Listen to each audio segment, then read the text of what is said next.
Students welcome to this lecture जिसमें हम देखेंगे कि कोई सब्सटेंस कब तक इलास्टिक होता है और कब वो प्लास्टिसिटी शो करता है। यानी कि किसी भी सब्सटेंस के ऊपर हम लोग फोर्स अप्लाई करें, ठीक है, उसकी शेप चेंज हो तो अगर तो वो अपनी शेप में वापस चला जाए उस फोर्स के हटाने के बाद तो वो इलास्टिक होता है, लेकिन अगर वो अपनी शेप वापस ना ला सके तो वो प्लास्टिक होता है। ठीक है, अब हम इसे फर्दर देखते हैं कि ये कोई भी मटेरियल कब इलास्टिसिटी शो करता है और कब वो प्लास्टिक होता है। ठीक है, अब हम देखते हैं कि कोई भी अगर मैं रबर बैंड लेती हूँ, ठीक है, मिसाल के तौर पे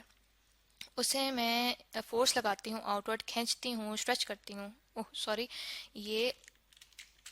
दूसरी डायरेक्शन में हम लोग उसे फोर्स अप्लाई करें, ठीक है, उसे खींचती हूँ तो वो लंबा हो जाता है, ठीक है, स्ट्रेच होता है, और उसे वापस छोड़ूंगी तो वो अपनी ओरिजिनल शेप में वापस आ जाएगा। ठीक है, तो इससे मैं कहूँगी कि ये जो रबर बैंड है बड़ा इलास्टिक है। लेकिन अगर मैं उस पर बहुत ज़्यादा डबल फोर्स अप्लाई करूँ, ठीक है, यानी कि बहुत ज़ोर से खींचूं तो कभी कभी जो इलास्टिक है वो टूट भी जाता है। ठीक है, और फिर हम कहते हैं जो इलास्टिक है, जो रबर बैंड है वो इतना अच्छा नहीं है। ठीक है, अब ये देखने की बात है कि देखें कुछ हद तक तो इलास्टिक रहा, यानी कि उसने अपनी जो शेप है वो रीगेन कर ली, लेकिन मैंने ज़्यादा फोर्स अप्लाई की तो वो टूट गया। अब हम ये भी जानते हैं कि जो हुक्स लॉ है, हुक्स लॉ हमें ये बताता है कि जब हम किसी इलास्टिक चीज़ पे, ठीक है, फोर्स अप्लाई करते हैं, यानी कि स्ट्रेस हम लोग उसके ऊपर अप्लाई कर रहे हैं, तो डायरेक्टली प्रोपोर्शनल होता है स्ट्रेन के। ठीक है, स्ट्रेन से मुराद कि जब हम लोग उस चीज़ के ऊपर, उस इलास्टिक चीज़ के ऊपर फोर्स अप्लाई कर रहे हैं तो उसकी वजह से कोई ना कोई स्ट्रेन पैदा होगा, यानी कि उसकी लेंथ में चेंज आएगा या उसके वॉल्यूम में चेंज आएगा, ठीक है, या उसकी शेप में चेंज आएगा। लेकिन ये भी देखने की बात है कि ये जो हुक्स लॉ है ये है इलास्टिसिटी के लिए, यानी कि जब तक ये देखें रबर बैंड अपनी हालत में वापस आता रहा, ठीक है, इसने हुक्स लॉ तो फॉलो किया, लेकिन ये टूट गया, दैट मीन्स कि यहाँ तक हुक्स लॉ कायम नहीं रहा। ठीक है, अब हम आगे जाके देखते हैं कि ये जो हुक्स लॉ है कब तक कोई जो सब्सटेंस है, मटेरियल है, फॉलो करता है, और वो क्या हद है जहाँ तक ये हुक्स लॉ अप्लाई होता है। अच्छा, सबसे पहले हम एग्जांपल लेंगे डक्टाइल मटेरियल्स की। ठीक है, डक्टाइल मटेरियल से मुराद ये है कि वो ऐसे सब्सटेंसेस जो काफ़ी देर तक अपने ऊपर फोर्स बर्दाश्त करें, ठीक है, और काफ़ी देर तक फोर्स बर्दाश्त करने के बाद वो टूटें। ठीक है, बहुत से ऐसे मटेरियल्स होते हैं जैसे हम देखते हैं डेकोरेशन में यूज़ होते हैं, ठीक है, हम उन्हें मतलब कि बेंड करते हैं, उनके ऊपर लोहे से ज़र्ब लगाते हैं, लेकिन वो काफ़ी देर तक वो ज़र्ब बर्दाश्त करते हैं, और काफ़ी देर के बाद अगर ज़्यादा फोर्स अप्लाई करें तब जाके वो टूटते हैं। तो वो क्यों होते हैं, अब हम इन्हीं डक्टाइल मटेरियल्स के मतलब बात करते हैं। ठीक है, जैसे यहाँ पे सबसे बेहतर तरीका होता है किसी भी चीज़ को जानने के लिए कि हम उसे ग्राफ के थ्रू जाने। ठीक है,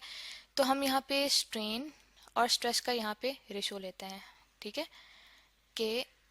सॉरी, इनकी मतलब कि ग्राफ के थ्रू हम लोग देखते हैं कि ये कैसे, जैसे जैसे हम लोग स्ट्रेस अप्लाई करते हैं किसी डक्टाइल मटेरियल पे, ठीक है, यहाँ पे मैं लिख भी देती हूँ ताकि आपको याद रहे कि हम डक्टाइल मटेरियल के बारे में पढ़ रहे हैं। ठीक है, अच्छा, अब हम देखते हैं कि जब एक डक्टाइल मटेरियल पे स्ट्रेस अप्लाई करना शुरू किया, यानी कि उसके एरिया पे फोर्स अप्लाई करना शुरू की, तो हमारे पास एक लीनियर बिहेवियर आया।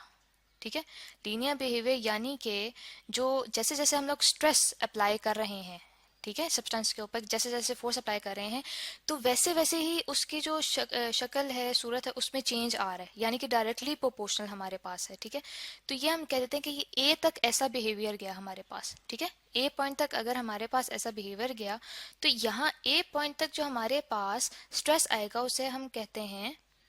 सिग्मा पी, यानी कि इसे हम कहते हैं कि ये हमारे पास लिमिट है। इसे मैं कह सकती हूँ कि ये मेरे पास प्रोपोर्शनैलिटी प्रोपोर्शनैलिटी लिमिट है। ठीक है, प्रोपोर्शनैलिटी लिमिट, यानी कि यहाँ तक मेरे पास जैसे जैसे मैं स्ट्रेस अप्लाई कर रही हूँ तो वैसे वैसे मेरे पास स्ट्रेन बढ़ता जा रहा है, जो चेंज है शक्ल में वो बढ़ता जा रहा है, और यहाँ तक मेरा जो सब्सटेंस है वो हुक्स लॉ को फॉलो कर रहा है। और हुक्स लॉ मेरे पास ये कहता है कि जो स्ट्रेस है वो डायरेक्टली प्रोपोर्शनल है स्ट्रेन के। ठीक है, वो स्ट्रेन के डायरेक्टली प्रोपोर्शनल है, तो हमारे पास बिहेवियर भी लीनियर आएगा। लेकिन अगर इससे मैं ज़्यादा जो है स्ट्रेस अप्लाई करूंगी किसी डक्टाइल पे, तो अब हम ये देखेंगे कि जो बिहेवियर है वो मेरे पास थोड़ा सा चेंज होगा यहाँ पे। ठीक है, बी पॉइंट कह लेते हैं कि बी पॉइंट तक हमारे पास ऐसा बिहेवियर आएगा कि जो मेरे पास स्ट्रेस है, ठीक है, वो देख रहे हैं कि हालांकि मैं कम अप्लाई कर रही हूँ लेकिन स्ट्रेन में ज़्यादा मेरे पास असर शो हो रहा है, यानी कि मैं फोर्स तो कम अप्लाई कर रही हूँ लेकिन मेरे पास शक्ल में उस चीज़ के ज़्यादा असर आ रहा है। और ये जो बी पॉइंट है यहाँ पे फिर जो मेरे पास स्ट्रेस होगा, ठीक है, उसको हम डिनोट कर देते हैं सिग्मा ई से, ठीक है, और उसे हम कहते हैं इलास्टिक लिमिट, ठीक है, इलास्टिक लिमिट। यानी कि इसे हम ऊपर लिख देते हैं, ठीक है, ताकि ये आपको क्लियर नज़र आ जाए, ठीक है, इलास्टिक लिमिट। यानी कि यहाँ तक जो है मेरे पास जो सब्सटेंस है, ठीक है, यहाँ अगर मैं ओ कह दूँ, ओ से हमने स्टार्ट लिया, ओ से बी तक जो सब्सटेंस है वो इलास्टिक है। इलास्टिक मानी कि यहाँ से यहाँ तक का जो सफ़र करेगा मेरा सब्सटेंस वो अपनी शक्ल वापस रीगेन कर सकता है जब मैं स्ट्रेस को हटाऊंगी, जब मैं उस फोर्स को हटाऊंगी, ठीक है। तो इसे मैं कहूँगी ये मेरा इलास्टिक पाथ है। हालांकि उसने हुक्स लॉ तो सिर्फ ए तक फॉलो किया, ठीक है, यानी कि सिर्फ ए तक उसने डायरेक्टली प्रोपोर्शनैलिटी वाला रिलेशन फॉलो किया, लेकिन स्टिल ए से बी तक भी उसने उस पर जब फोर्स अप्लाई की गई तो उसने अपनी जो शक्ल है वो वापस रीगेन कर ली।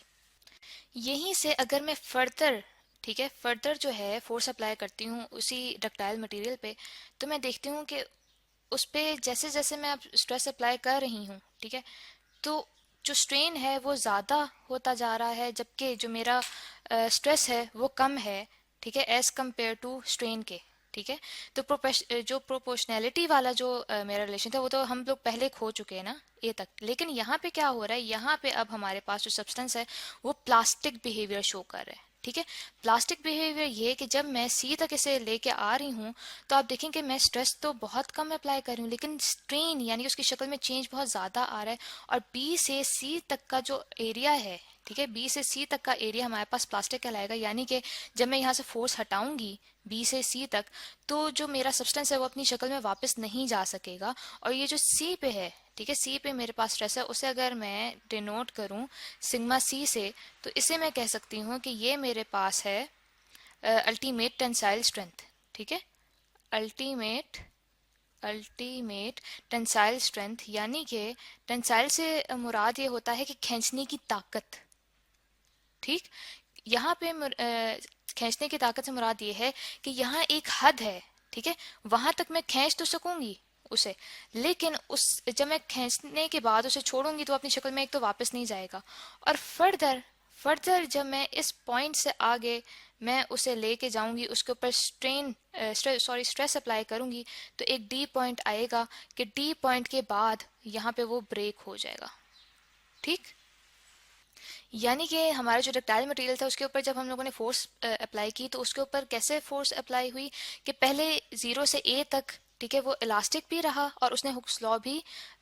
मुतमईन किया, ठीक है, उसके ऊपर हुक्स लॉ भी अप्लाई हुआ। लेकिन ए से बी तक का जो रास्ता था उसके ऊपर हुक्स लॉ तो ख़त्म हो गया लेकिन बट स्टिल वो इलास्टिक रहा। अब बी पॉइंट के बाद उसने हार मान ली, यानी कि इसे हम ये भी कह सकते हैं कि ये हमारा यील्ड पॉइंट साबित हुआ। यील्ड पॉइंट से मुराद कि उसने हार मान ली, उसने जो इलास्टिसिटी थी वो प्रॉपर्टी उसकी ख़त्म हो गई। उसके बाद जब हमने फर्दर उसके ऊपर स्ट्रेस अप्लाई किया तो जो उसकी शक्ल है उसमें इतना चेंज आया कि वो प्लास्टिक हो गया, वो अपनी शक्ल में वापस नहीं जा सका। इसलिए उसके जो फर्दर सी के बाद एक ऐसा पॉइंट आया जिसे हम कहते हैं कि वो अल्टीमेट टेंसाइल स्ट्रेंथ है, यानी कि ये उसकी ताकत का पॉइंट आ गया कि इसके बाद उसमें हिम्मत नहीं रही और उसे जब हमने फर्दर अप्लाई किया, उसके ऊपर फोर्स अप्लाई की तो वो टूट गया।